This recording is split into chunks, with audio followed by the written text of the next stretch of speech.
ఏట్రా అలా చూస్తున్నావు? చిన్నప్పుడు ఈ అడవిగుట్ట దారిలో వెళ్ళడానికి 3 మైళ్ళు ఎట్టేదిరా. రాత్రి 8 గంటల లోపు ఆడోళ్ళంతా ఎవరిళ్ళకాళ్ళు వేగా వెళ్ళిపోవాలా. ముఖ్యంగా అడవి గుట్ట వైపు ఎవరో వెళ్ళకూడదని ఎస్ఐ గారు ఆర్డర్ వేసేసినారు.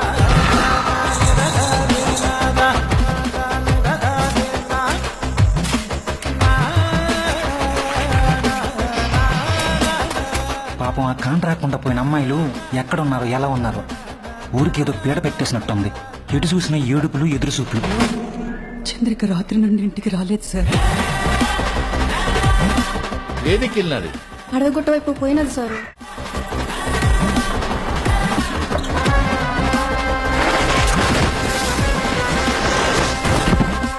మొట్టమొదటిసారిగా వచ్చిన అసలు శిశులైన పోలీసుల మన కనకమాల